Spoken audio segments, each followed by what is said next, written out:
executada a sangue frio. Do lado de fora deste centro comunitário em Colorado Springs. Cê está estranha, com gente esquisita. Olá, queridos estranhos e estranhas, tudo bem com vocês?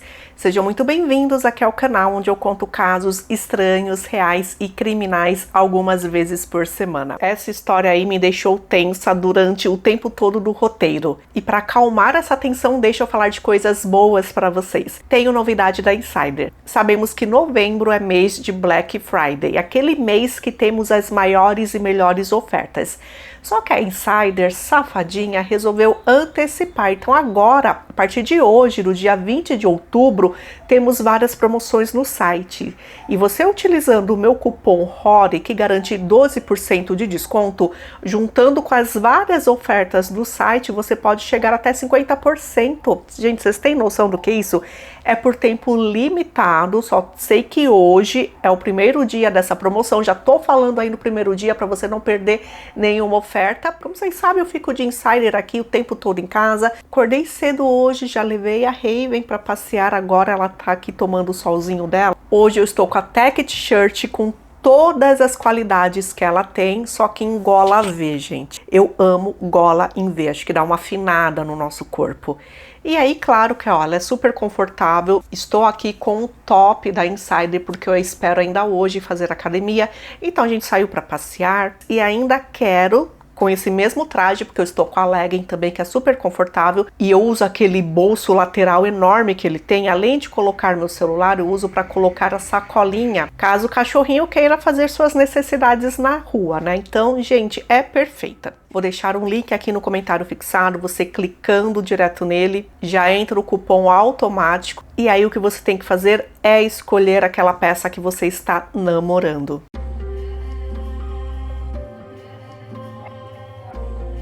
Diane nasceu no dia 22 de julho de 1958 no Texas, Estados Unidos. Lá na época da escola, ela conheceu um rapaz, também estudante, chamado Brian. E eles eram o casal perfeito, sério, tipo aqueles igual a gente vê no filme, sabe? Ela era líder de torcida e ele era jogador de futebol americano. Olha só, era o casal assim incrível. O que deu a entender nessa história é que eles foram para a faculdade e logo depois eles se casaram bem jovenzinhos mesmo. Eles tiveram 2 filhos assim, um atrás do outro. O primeiro, um menino chamado Gerald e depois uma menininha. Saindo da Universidade do Texas, eles resolveram construir a vida de casado no Colorado. É um outro estado lá dos Estados Unidos. Uma região calma, tranquila, sem violência, tudo ok para criar uma família. Aí eles decidiram que Brian seria o homem que sairia para trabalhar, seria o provedor, né? Vamos dizer assim, o provedor da família mesmo, e ela ficaria em casa cuidando das crianças. Diane era tida como uma mulher maravilhosa. Ela era simpática, alegre, bonita, amava os filhos,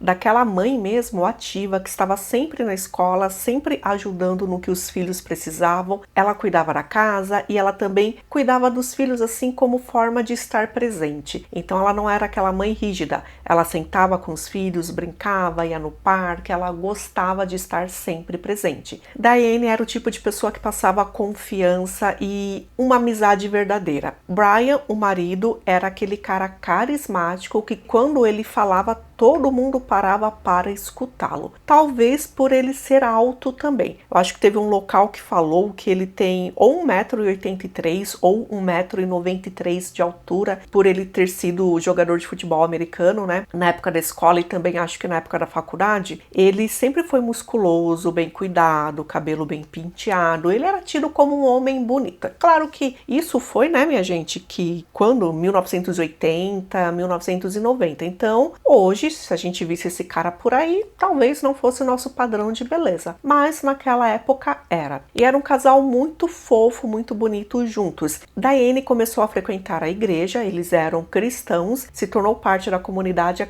claro que Brian foi junto e ele gostou também, sabe, de fazer parte dessa comunidade. Então ela era mais tranquila, ela gostava de fazer boas ações, porque ela acreditava que era assim que as coisas deveriam ser, enquanto o Brian era o cara que gostava de falar, de pegar a Bíblia, ler partes dela e fazer com que as pessoas o escutassem, o que não era muito difícil, como eu falei para vocês, né? Ele tinha lá um certo magnetismo. Ele era um vendedor de seguros, então ele poderia vender vários tipos de seguros, tanto o seguro de vida, como de saúde, automóvel ou residencial, tá? Ele tinha licença, ele era apto para vender qualquer um desses. O casal era bem visto pela comunidade, eles estavam sempre alegres, animados, tinham um bom humor, e aí eles resolveram ter o terceiro filho. Então nasceu lá o terceiro filho do casal, e logo depois que ele nasceu, Diane passou a sentir dores fortíssimas nas articulações. Então eles imaginavam que ela estava com alguma doença, né, relacionada a isso. E gente, foi terrível para ela, sabe? Terrível, assim, ela não tinha energia, não tinha forças, ela não conseguia tirar o bebê do berço, não conseguia colocar, ela não conseguia mais cuidar dos filhos. Qualquer coisa do dia a dia, ela estava assim muito dolorida e exausta. Então é claro que tiveram que fazer todos os exames dela. Então quando o bebê tinha 18 meses de vida, né, 1 ano e meio, descobriram que ela era portadora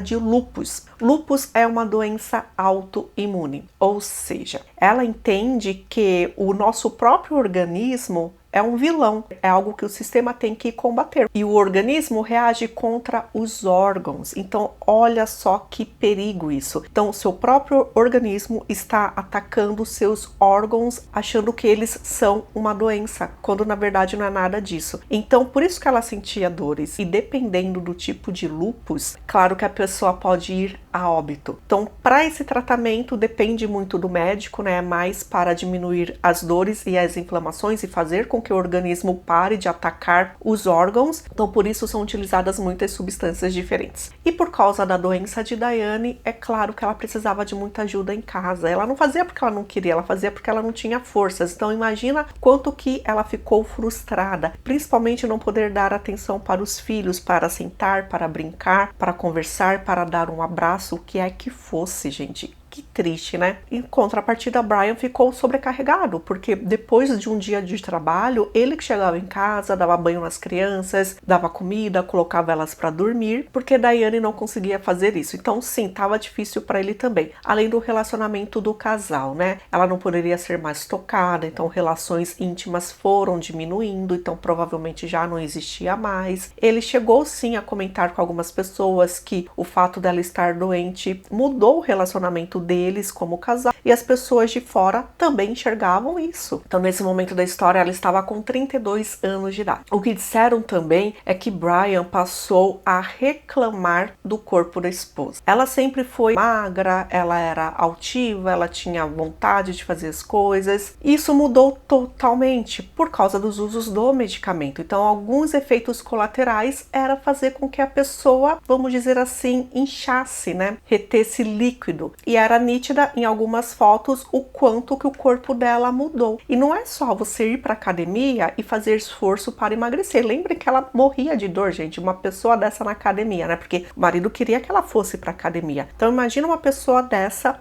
cheia de dor, doente, e ainda escutar do marido que não está bonita. Aí você fica pelo menos uns 10 anos casado com uma pessoa, né? Porque se o filho Gerald tinha 9 anos nessa história, a gente acredita que eles tenham então 10 anos de casados, fora o namoro e tal. Então assim, nada foi importante. O importante é que sua mulher não está mais de acordo com seus padrões e acabou o amor, porque aparentemente era isso. As pessoas viam que isso realmente estava acontecendo. O casamento estava a um triz de acabar. Aí ele teve um trabalho que ele precisava fazer em um outro estado, em Idaho, e ele resolveu convidar a esposa para ir junto. Então ela estava fazendo seu tratamento para o lúpus, ela passou a frequentar um grupo de apoio também. Então eu acho muito interessante, né, lá nos Estados Unidos a gente vê isso, para tudo tem grupo de apoio. E também tinha para lúpus. Então pessoas com a mesma condição dela se reuniam provavelmente uma vez por semana para relatar, né, como estava sendo sua rotina,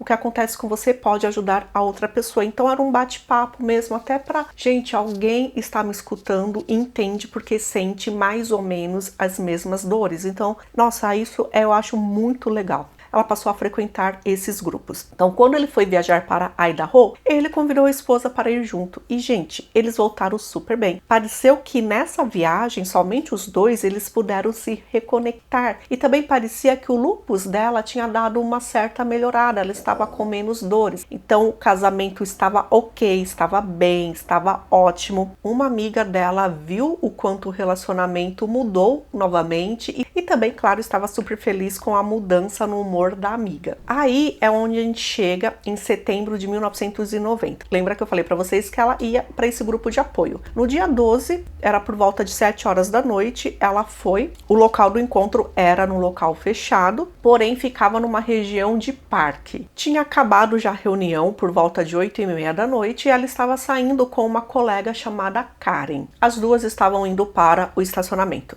E só para falar também, em um desses documentários que eu assisti, uma colega, de reunião chamada Sarah falou um pouco de como era Diane. Disse que Diane era uma pessoa quieta, meio tímida, porém sempre sorridente. Você olhava para ela, ela estava sempre feliz, sempre sorrindo. Uma pessoa muito aberta a conversar, se você quisesse, e muito bonita. E ela chegou a falar que ela tinha o cabelo super bonito. Achei muito fofo falar isso, lembrar de Diane assim com essas qualidades. Qualidades que um estranho via, só que o marido dentro de casa não, Pra vocês verem aí como são as coisas. Bom, então as duas mulheres, Diane e a amiga Karen, que também tinha lúpus, estavam saindo, indo em direção ao estacionamento. E foi nesse momento que uma pessoa se aproximou das duas e puxou a bolsa de Diane. Ela tentou puxar a bolsa de volta, só que ela viu que essa pessoa estava com uma arma apontando para ela, então ela largou. Esse sujeito começou a correr e talvez por um instinto, Diane tenha ficado de costas para ele, sabe, assim, para se defender. Aí essa pessoa simplesmente foi e atirou nas costas. Diane estava de costas, olhando para esse suspeito, e aí esse suspeito simplesmente foi lá e atirou nas costas. Imediatamente ela caiu, ela ainda conseguiu se virar e ficar deitada de barriga para cima, quando ela viu mais uma vez esse sujeito se aproximar dela, apontando a arma. Diane implorou pela vida dela, só que foi em vão. Ela recebeu um segundo tiro, dessa vez no peito. E aí esse sujeito saiu correndo. Minha gente, imagina Karen assistindo isso. A bolsa dela não foi roubada, essa pessoa não tentou fazer nada contra ela, mas ela viu a amiga levar 2 tiros. Imediatamente ela correu para dentro do prédio, foi pedir ajuda para as outras pessoas, disse o que tinha acontecido e Sarah, aquela mulher que tinha falado que o cabelo de Diane era muito bonito, Sarah era enfermeira. E sendo enfermeira, quando ela escutou que alguém precisava de ajuda, ela nem pensou se essa pessoa estava lá fora ainda armada ou não, ela saiu correndo e foi ajudá-la. Ela disse que não sentiu o pulso de Diane, ela percebeu que Diane estava perdendo sangue na região do peito e quando ela tentou fazer compressão, ela sentiu o sangue jorrando. Então ela imaginou que era um estado assim muito crítico. Claro que nesse meio tempo as outras pessoas já tinham ligado para a polícia, para emergência,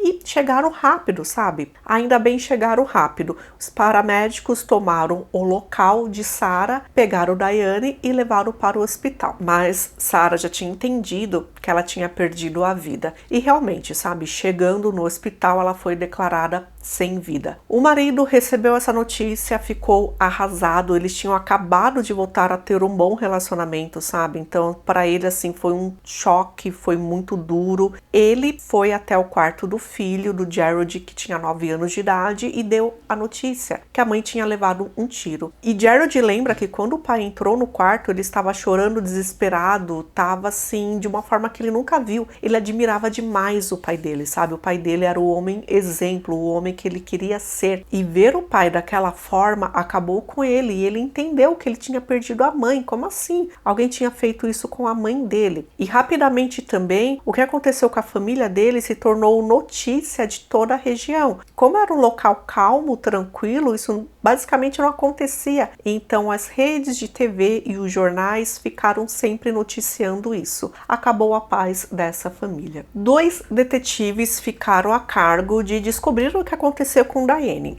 Um chamado Brian Hitchens e o outro chamado Joey Kenda. Talvez vocês conheçam esse nome, se vocês assistem o Investigação Discovery, né? Porque tem um programa só com os casos que ele ajudou a resolver. E olha só que coincidência, né? Então temos um outro documentário que eu assisti, que é ele narrando esse caso. Bom, então é claro que eles tinham Karen, que foi uma testemunha ocular. Só que ela não ajudou muito não, minha gente, porque esse assaltante chegou vestido de calça e moletom camuflados, tipo daquele do exército, sabe? Assim, tipo verde camuflado mesmo. Estava com uma máscara de esqui, estava com luvas. Então é óbvio que não dava para reconhecer quem era aquela pessoa. E tinha mais ou menos 1,70 m de altura. Aí o marido, né, porque sempre o marido é o primeiro suspeito, o marido, esposa, né, enfim, cônjuge, namorado e tal, eles são os primeiros suspeitos, claro, normalmente é isso, só que o marido, lembra que eu falei pra vocês que ele era bem alto, com 1,83 m ou 1,93 m de altura. Acabei de ver aqui nas minhas anotações 1,93 m de altura, então realmente ele era bem alto, né? Como o suspeito tinha 1,70 m nessa faixa, o marido logo foi descartado e também viram o álibi dele, provavelmente ele estava em casa cuidando dos filhos quando a esposa estava lá nessa reunião.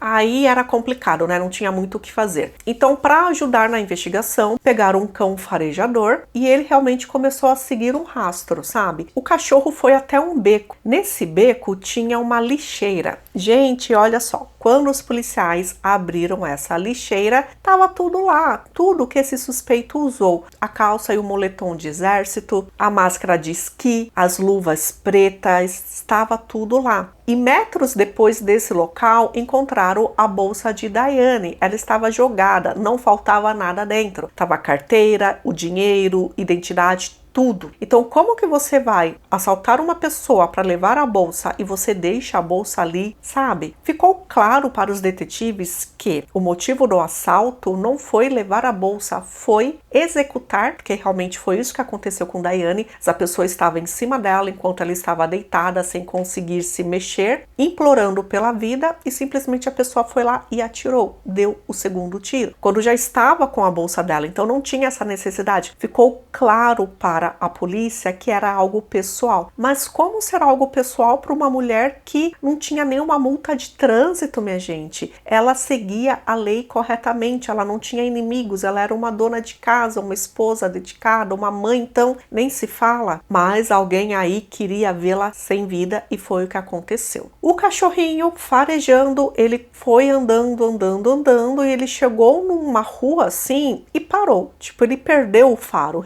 perdeu o rastro, né? Na verdade, ele perdeu o rastro do que ele estava perseguindo. E foi aí que perceberam que naquele local era um local que carros poderiam ser estacionados, e aí é claro que essa pessoa fugitiva, ela fugiu de carro. Então é claro que com essas coisas que encontraram na lixeira, encontrariam facilmente o DNA dessa pessoa, né? Por atrito com a luva e tal, a máscara, tem lá o DNA nosso, né? Que está na nossa pele, está em todo o nosso corpo. Mas lembrem que isso era 12 de setembro de 1990, o DNA daquela época não é como é hoje. Quer dizer, o DNA em si é o mesmo, né? Só que a técnica, né, de descoberta, principalmente para esses crimes, infelizmente não era tão evoluído como é hoje. Uma coisa que acharam interessante é porque a munição utilizada para tirar a vida dela, né, que a munição tem a ver com a arma, era de uma arma não muito usada. É uma arma como se fosse de relíquia, que só colecionadores tinham, sabe? Então não era algo padrão, uma pistola aí do dia a dia. Então eles sabiam que a pessoa que fez isso tinha que ter uma arma diferente do tradicional. Vamos dizer assim que era uma arma mais clássica, que não é todo mundo que tem. Então os detetives resolvem descobrir como que é a vida desse marido. Eles descobrem que Brian adora uma academia e ele é frequentador assíduo de uma academia lá do bairro. Os detetives vão até a academia, conversam com as recepcionistas e descobrem uma coisa. Assim, talvez não fosse nada demais. Elas Elas realmente falam que ele sempre está presente e que ele é muito amigo de uma outra frequentadora de lá, uma mulher. Eles estão sempre juntos, malhando juntos, conversando.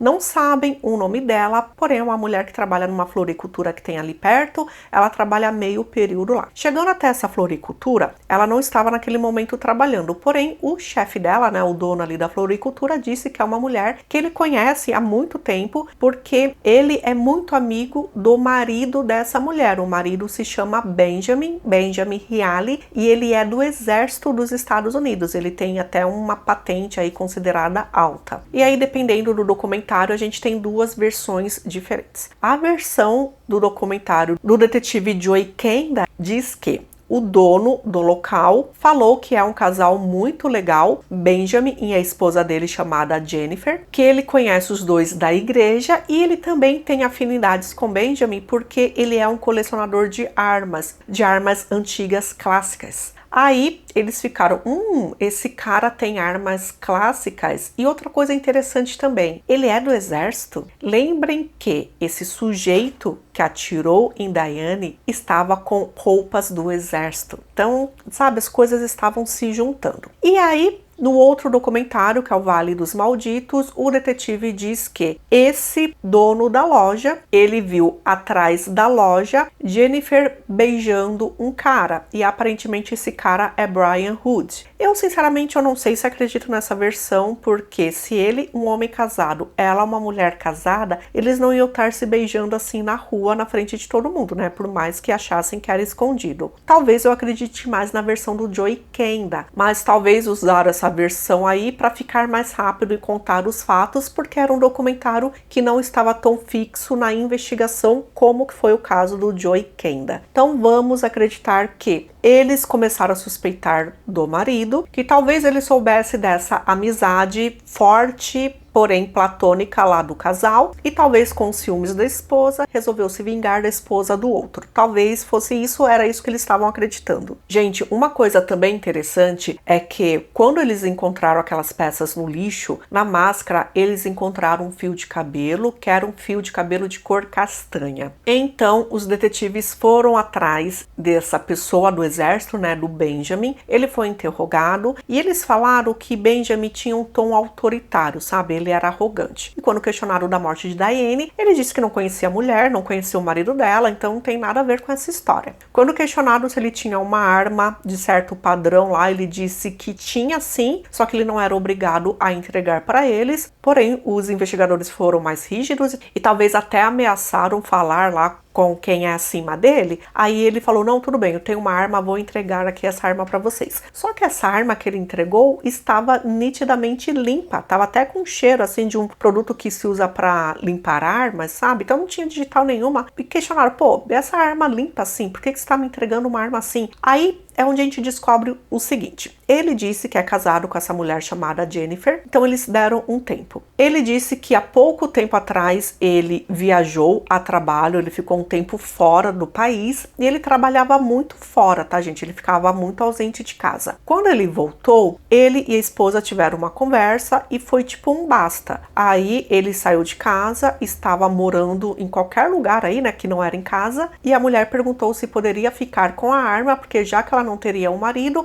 ela se sentiria segura com uma arma. Isso, gente, já tinham se passado 2 dias do crime. Então, o crime aconteceu dia 12 de setembro, agora nós estamos no dia 14. E ele disse que no dia seguinte a isso, então no dia 12, ela pediu a arma. No dia 13, simplesmente ela foi até onde ele estava e devolveu a arma. Falou, olha, não me sinto bem com ela, não quero mais estar com essa arma. O que era estranho, porque ela sabia atirar, eles tinham passado realmente por aulas, ela era capacitada, então ele achou estranho que um dia ela queria muito a arma e no outro ela não queria mais. Então foram levar essa arma para análise, enquanto isso ele era interrogado, porque assim, ele tinha a altura de acordo com o que Karen avistou da pessoa. Benjamin tinha 1,75 m de altura. Ele era o suspeito, ele tinha uma arma, ele tinha o uniforme do exército, ele era o grande suspeito. E também Jennifer foi chamada para interrogatório, não não desconfiavam dela, tá? De forma nenhuma. Ela só era amiga realmente do Brian e ela disse que eles eram grandes amigos, os dois eram muito cristãos, então eles conversavam todo dia sobre isso, principalmente sobre Deus, sobre a fé deles, né? E cada um lá tinha seus problemas no relacionamento, eles conversavam muito sobre isso, mas o pilar da amizade deles era a fé. Quando terminou o interrogatório dela, os detetives falaram que ela poderia voltar para casa, porém ela disse que ia esperar o marido. Nesse meio tempo, o teste de balística saiu e deu positivo. Ou seja, a arma que era do Brian foi a arma que tirou a vida de Diane. Então é óbvio que Brian não seria solto tão facilmente. Mas resolveram interrogar novamente Jennifer. E aí foi nesse momento, nesse segundo interrogatório, que ela resolveu confessar que quem tirou a vida de Diane foi ela. O marido não tem nada a ver com essa história. Jennifer Reale confessou ter atirado em Diane do lado de fora deste centro comunitário em Colorado Springs. E aí, minha gente, quem é Jennifer? Quem é Jennifer? Jennifer Reale tinha 28 anos de idade no momento dessa história. Como eu falei pra vocês, ela era casada com esse oficial do exército. Ele viajava muito a trabalho, então ela ficava muito sozinha em casa. O que falaram, né? Ela não tinha muitos amigos. Ela tinha uma amiga que até falou como era a personalidade dela. Disse que Jennifer vivia para agradar as pessoas. O casal tinha 2 filhas e ela era uma mulher introspectiva. Ela não era falante, ela não era simpática, ela era muito fechada, assim, muito triste e tinha lá seus momentos depressivos e não tinha amizades. Então, sabendo um pouco lá no passado de Jennifer, ela era uma adolescente assim cheia de vida, cheia de energia. Ela tinha um grande sonho de ser arquiteta, seguir os passos do pai dela, e ela foi para a universidade. Na universidade, ela conheceu o Benjamin e aí eles começaram a namorar e rapidamente se casaram. E depois disso, ela largou o sonho dela de se tornar uma arquiteta, ela se tornou uma dona de casa. Ela era frustrada com isso. E não só isso, gente. Benjamin, ele era autoritário demais, assim, ao ponto de tratá-la mal nos momentos íntimos também e fora desses momentos, e ela ficou submissa a ele, sabe? Tudo que acontecia tinha que depender da aprovação dele, e ele era uma pessoa que nunca aprovava nada o que ela fazia, nunca estava bom, nunca recebia um elogio, e isso foi fazendo com que ela realmente se tornasse uma pessoa introspectiva, solitária, que só cuidava da casa, das filhas, só que sem aquela energia, por exemplo, que Diane tinha, né, que fazia tudo com muita felicidade. Só que Benjamin queria ter uma esposa impecável e ele fazia questão de pagar a academia para ela e ficar perguntando se ela ia todo dia. E ela ia todo dia, né, gente? Ela, sei lá, se gostava, se tinha medo, porém ela tinha que estar bem fisicamente e ela acabou indo frequentemente. E foi aí que ela conheceu um outro frequentador, que ela conheceu o Brian. Ela nunca chegaria no Brian para conversar com ele, não é assim, ela é tímida. Ela disse que uma vez estava lá na jacuzzi sozinha e aí simplesmente viu ele se aproximando, ele também entrou na jacuzzi, começaram a conversar e, gente, o cara era alto, bonito, totalmente enigmático e carismático. E logo eles viram que tinham a fé em comum, eles acreditavam nos mesmos valores. O que Jennifer disse é que ela logo de cara falou que era casada. Quando ele perguntou a profissão dela, ela falou com desânimo: eu sou dona de casa. E ele disse: nossa, que lindo, você tem uma das melhores profissões do mundo, você cuida da casa, cuida do filho. Gente, você tem que ficar feliz com o que você faz, é muito nobre. Reparem que as poucas palavras que ele disse foram palavras que ela nunca escutou do marido em anos e anos de casados, entendeu? Então ela viu nele algo que ela não tinha dentro de casa. E ela disse que nesse dia, quando estava saindo da jacuzzi, ele foi para cima dela para dar um beijo e ela o empurrou falando que não. Mesmo assim, eles continuaram com uma amizade platônica. Então, ela soube muita coisa da vida dele, ele soube muita coisa da vida dela. Ela se abriu o quanto ela era maltratada no casamento, o quanto que o marido, ele era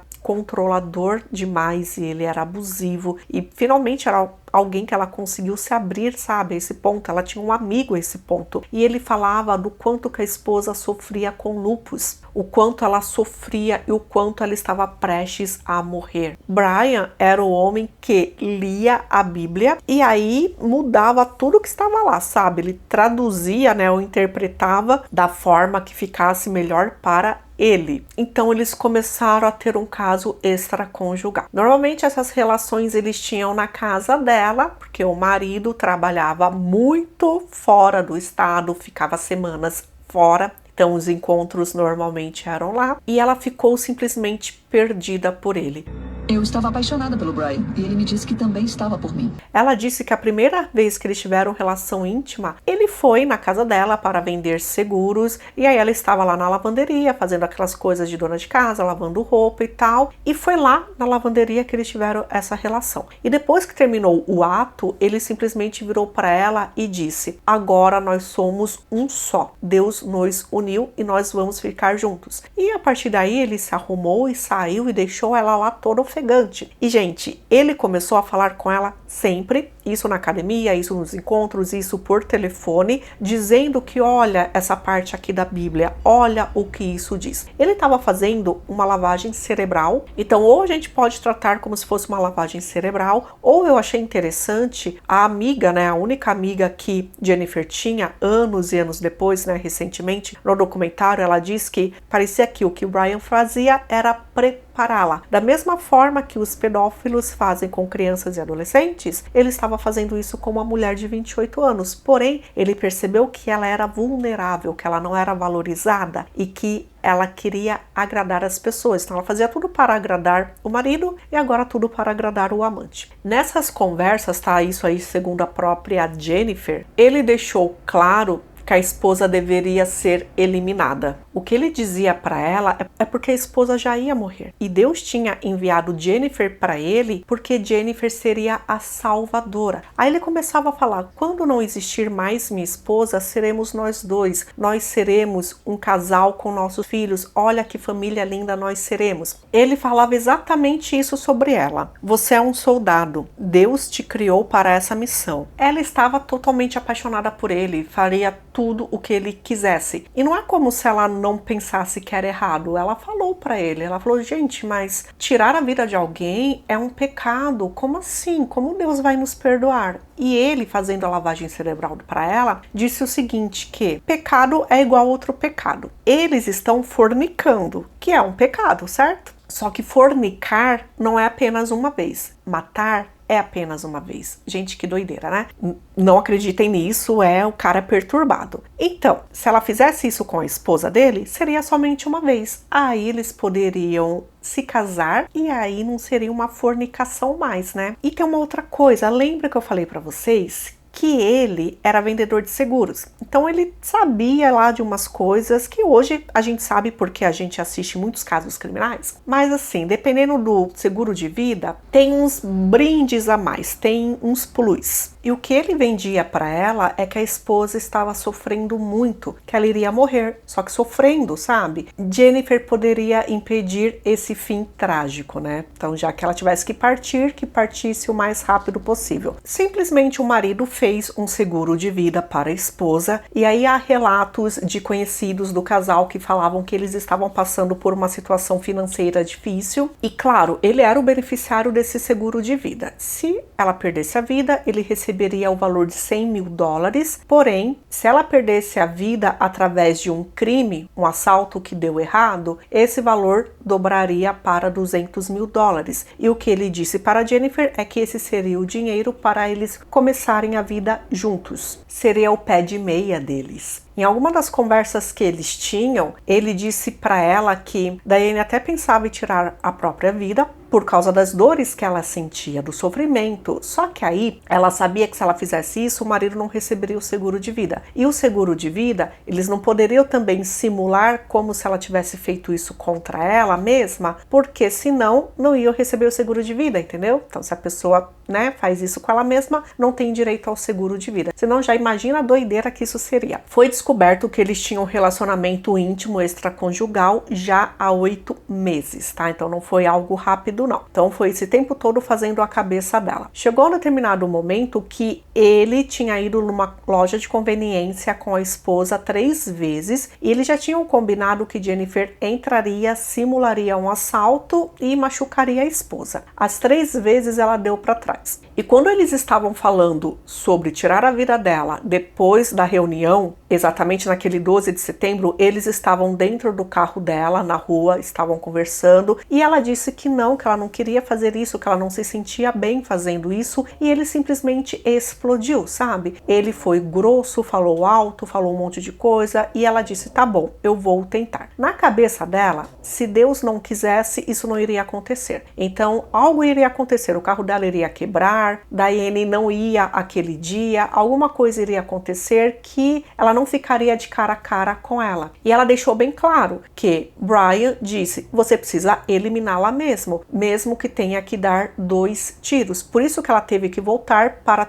ter certeza que acabaria com ela, acontecendo então o segundo tiro. Não havia nenhuma prova do envolvimento de Brian, só que o testemunho de Jennifer foi assim muito forte, né? Muito forte, e depois de um tempo ele foi preso. Nas fotos da prisão a gente não vê nada de bonito nesse cara não. Que cabelo é esse, meu rapaz? Que cabelo é esse? Bom, voltando ao caso. Ela foi acusada de tirar a vida de Diane, ele também foi. E aí imagina para as crianças envolvidas, tanto os filhos de Brian e Diane, quanto os filhos de Benjamin e de Jennifer, como isso tudo foi terrível. E esse caso se tornou conhecido na época como a Atração Fatal, exatamente por causa de um filme de 1987 com a Glenn Close, que eu não assisti esse filme, mas parece que é isso mesmo. Ela tá interessada no cara e aí por isso ela elimina a esposa desse cara. Mas apesar de ser conhecido como esse nome, né, Atração Fatal, Jennifer é uma mulher muito bonita, tá? Então as fotos que a gente mais tem dela são as fotos já no tribunal. Aí ela já tá meio que modificada pelo advogado, creio eu, para não aparecer realmente que ela é uma mulher fatal, mas a gente vê pelas fotos que ela foi presa, mesmo triste, né, sem maquiagem, ela é sim uma mulher bonita, e a imprensa a tratou dessa forma. O primeiro julgamento foi o de Brian.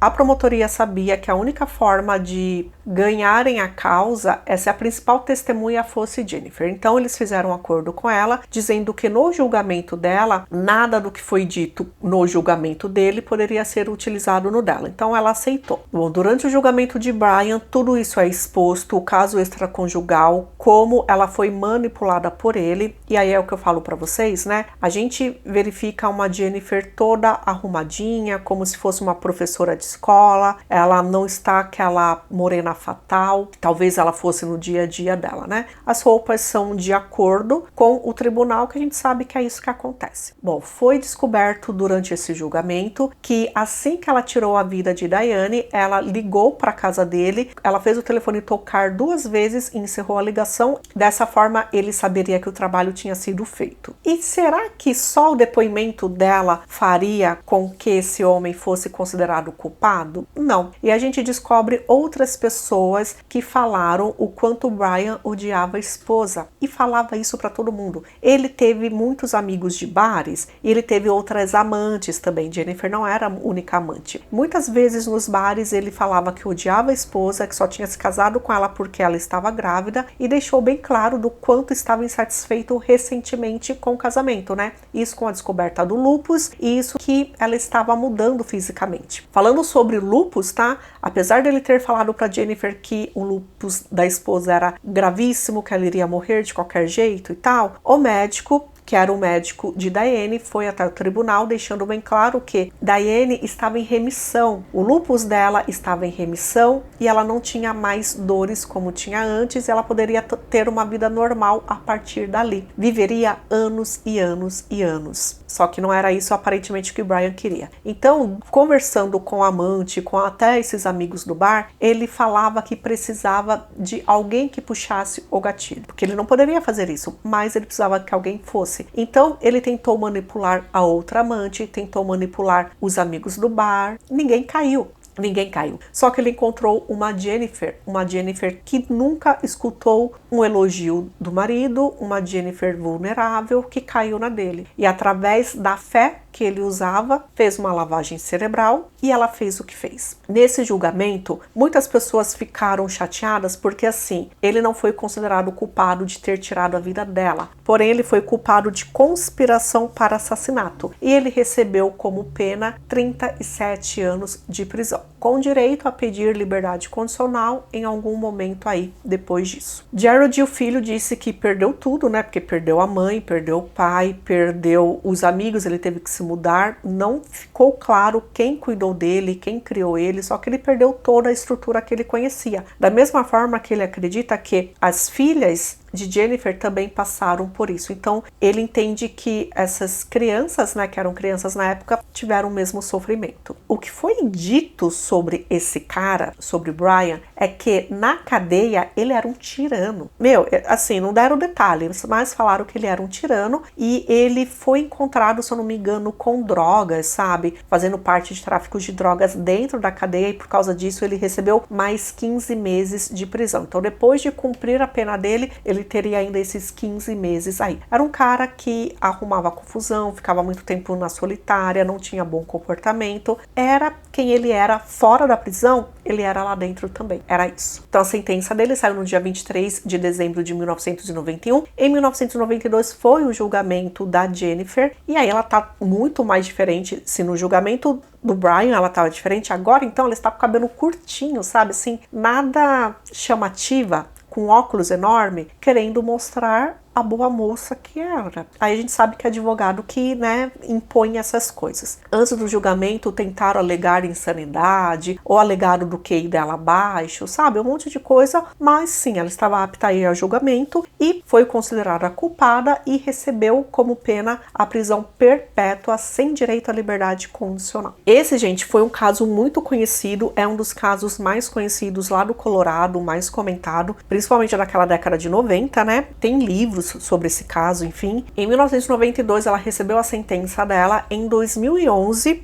houve a comutação da pena de Jennifer. O governador do Colorado da época, Bill Ritter, comutou a pena de prisão perpétua de Jennifer, tornando-a elegível para liberdade condicional. A família de Diane ficou muito brava. Eles disseram que o governador é um covarde, não entraram em contato com a família para pedir autorização sobre isso ou opinião sobre a família, simplesmente mudou a pena dela. Só que, levando em consideração, tem uma explicação sobre isso. O que as pessoas acreditavam? Que Brian era tão culpado quanto ela. Até o detetive lá, o Brian Ritchie, na opinião dele, ele é mais culpado do que ela. Ela era a arma, ela foi usada. O motivo de tudo sempre foi Brian, sempre o que ele queria. Então acreditavam que ele também deveria ter recebido a prisão perpétua sem direito à liberdade condicional. Como eles cometeram o mesmo crime e como Brian terá direito a pedir a liberdade condicional, então o governador levou isso em conta. Os dois deveriam ter a mesma sentença. Como não poderiam mudar a sentença dele, né, aumentar a sentença dele, fizeram a diminuição da dela. Mas isso não fez com que ela saísse da prisão, não, né? Desde 2011, ela pediu várias vezes, né, a liberdade condicional, todas elas eram negadas. Claro, todas elas, Gerald estava presente, né, dizendo o quanto que ele sofria com a falta da mãe. É muito importante que isso aconteça. Quando tem uma audiência de liberdade condicional,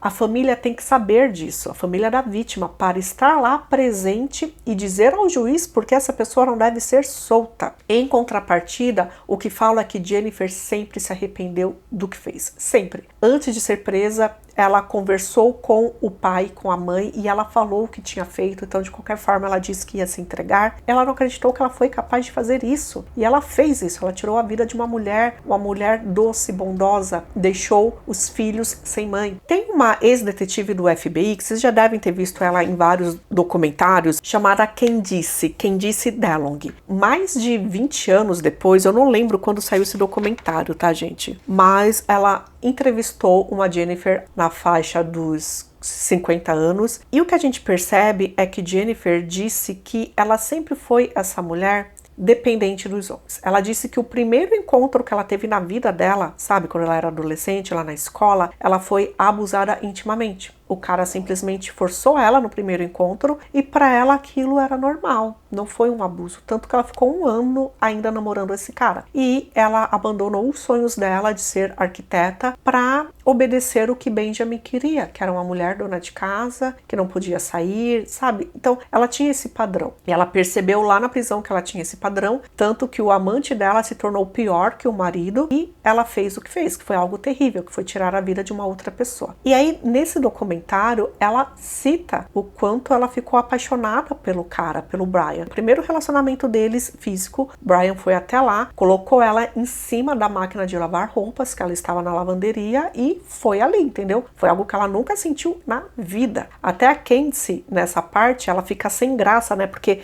décadas depois, a mulher, ela ainda tem uma visão do que aconteceu, pra vocês verem como isso mexeu com ela. E Candice, ela fica sem graça, que ela até coloca a mão assim, tipo, né, no pescoço, né? Porque é algo que, poxa, ainda é vívido na vida dela. Então essa é a Jennifer, que se arrepende totalmente. A amiga dela, parece que é a única pessoa que tinha contato com ela na prisão. Claro que os pais dela também tinham contato. O pai dela disse em um dos documentários que se arrepende demais de não estar presente na vida da filha, de não perceber que ela sofria abuso do marido, porque isso poderia ter mudado totalmente. E isso começou porque ela era abusada dentro de casa. E ela foi pedir refúgio fora de casa, aceitação fora de casa, com um cara pior do que o marido. Então vamos lá, voltando. Ela tinha direito a pedir liberdade condicional desde 2011, todas as vezes foram negadas, até em novembro de 2017, quando Gerald, o filho mais velho de Diane, já adulto, formado, cristão também, acreditando no perdão, ele foi até o juiz e todas as outras vezes que ele disse não, dessa vez ele disse sim. Ele era de acordo. Ele concordava que essa mulher saísse. E o juiz então forneceu liberdade condicional para ela. Ela foi solta em dezembro de 2017. Logo que ela sai da prisão, ela é diagnosticada com câncer de pâncreas e 3 meses depois de sair em liberdade, ela morre. O que dá a entender, conversando com essa amiga, é que para Jennifer estava tudo bem, porque ela fez um mal tão grande na vida que ela merecia aquilo. Ela merecia aquele fim. Então, talvez esses 3 meses que ela ficou solta, nem deu para ela aproveitar nada, né? Ela estava muito doente. Era um câncer agressivo, não dava para fazer nada, só cuidados paliativos. E aí, falando agora lá do Brian, o Brian também teve várias audiências de liberdade condicional, todas negadas, até que em 2019 foi aceita. Só que lembrem que ele tinha aquele problema que juntaram mais 15 meses na prisão dele, então ele ficou mais 15 meses preso, e aí ele foi solto em 2020. Não tenho notícias dele, onde está, onde anda, enfim, não tenho. Sobre a família de Jennifer também não tenho. Eu tenho apenas notícias do Gerald, do filho mais velho, que ele casou, construiu uma família, tem os filhos, está feliz, e ele sempre vai sentir a falta da mãe. E ele perdeu a mãe, o pai, a família, a casa, os amigos, né, que vieram junto com a casa, que ele frequentava a escola, que era próxima, perdeu tudo. Agora ele tem uma linda família e espero que ele seja muito feliz, como todas as outras pessoas envolvidas. Muito obrigada pela sua presença aqui nesse vídeo. É um caso para se pensar bastante e a gente se vê num próximo caso, tá bom?